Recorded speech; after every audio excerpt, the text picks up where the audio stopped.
చాలా మంది ఐక్యత వర్ధిల్లాలి, జర్నలిస్టుల ఐక్యత వర్ధిల్లాలి. వెంటనే సాధిస్తాం ఇళ్ల స్థలాలను సాధిస్తాం జర్నలిస్టుల ఇళ్ల స్థలాలను సాధిస్తాం. ప్రభుత్వం ఇచ్చిన మాటను నిలబెట్టుకోవాలి ప్రభుత్వం ఇచ్చిన మాటను నిలబెట్టుకోవాలి. వర్ధిల్లాలి, జర్నలిస్టుల ఐక్యత వర్ధిల్లాలి, వర్ధిల్లాలి. సాధిస్తాం ఇళ్ల ప్లాట్లను వెంటనే సాధిస్తాం ఇళ్ల ప్లాట్లను వెంటనే సాధిస్తాం. ఒక్క నిమిషం. నా పేరు Narapogi Venkateswarlu, all India progressive journalist union రాష్ట్ర అధ్యక్షునిగా మాట్లాడుతున్నాను. ఇది చిరకాల వాంఛ అయినటువంటి జర్నలిస్టుల యొక్క చిరకాల డిమాండ్, దాన్ని పునాదిగా చేసుకొని గత 4 రోజులుగా ఒక సీనియర్ జర్నలిస్ట్ అయినటువంటి కొరకొప్పు రాంబాబు గారు అందరి తరపున ఒక యూనియన్లుగా అతీతంగా జర్నలిస్టుల ఐక్యతను చాటుతూ తీసుకున్న నిర్ణయానికి మేము పూర్తిగా మద్దతు తెలుపుతున్నాము. అట్లాగే ఈ యొక్క జర్నలిస్టులకు గత ప్రభుత్వం గత 2.5 దశాబ్దాలుగా ఏదైతే జర్నలిస్ట్ ఇళ్ల స్థలాలు ఏదైతే డిమాండ్ ఉన్నదో ఆ డిమాండ్ను ఇంతవరకు సాకారం కాకపోతే అన్ని యూనియన్లు కలిసి వచ్చేది పోయి మరి ఎవరికి వాళ్ళే ఈ యూనియన్లు పెట్టుకొని మొత్తం ఎక్కడికెక్కడికి డిమాండ్ను సాధన దిశగా పనిచేయకోకుండా డిమాండ్ని విస్మరించి ఎవరు స్వార్థం కోసం వాళ్ళు ఇవాళ మరి విషయాన్ని సాధించలేని పరిస్థితిలో ఇవాళ వివిధ ఆర్గనైజేషన్స్ ఉన్నాయి. కాబట్టి ఈ యొక్క అంశం మీద ఈ అంశం అనేది అందరూ సంబంధించిన అంశం, టోటల్గా జర్నలిస్టులు అందరూ సంబంధించిన విషయంలో కలిసి రావాలని ముందుగా మేము విజ్ఞప్తి చేస్తున్నాం.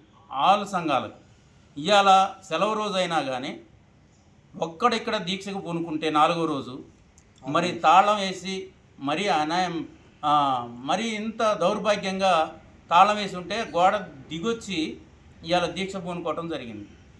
ఇవాళ రాంబాబు ఇంట్లోకి విషయం కాదు, రాంబాబు స్వార్థం కాదు, అది రాంబాబుకు ప్లాట్ వస్తే అందరికి వస్తుంది, రాంబాబుకి ఇంకేదన్నా అవకాశాలు వస్తే విలేకరులు అందరికి వస్తుంది, జర్నలిస్టులు అందరికి వస్తుంది. అలాంటి విషయాన్ని సహకరించుకోకుండా తాళాలు వేసుకొని పోయి మధ్యాహ్నం దాకా మేము కూడా ఫోన్లు చేసి ఇక్కడున్న ప్రెస్ క్లబ్ అధ్యక్షులకు ఫోన్లు చేస్తే అప్పుడు మన మిత్రుడు ఒక అతను వచ్చి తాళం ఇచ్చి తీస్తే అప్పుడు వచ్చిన వాళ్ళు సంఘీభావం తెలుపుతూ సేమ్ టైం మాకు కూడా ఫోన్ వస్తే వచ్చి రాంబాబు గారికి సంపూర్ణ మద్దతు తెలుపుతూ ఉన్నాం.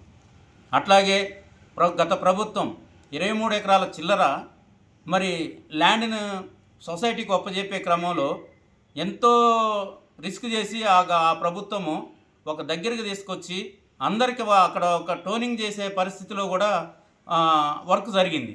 అలాంటి టైంలో గత ప్రభుత్వం మరి ఓడిపోయిన సందర్భంగా ఇవాళ కాంగ్రెస్ గవర్నమెంట్ వచ్చినాక మరి మన మంత్రివర్యులు పక్కగా ఈ యొక్క విషయాన్ని సవిచూసిన వ్యక్తి, విలేకరుల యొక్క ఆకలి బాధలను కూడా ఆయన గారికి తెలుసు.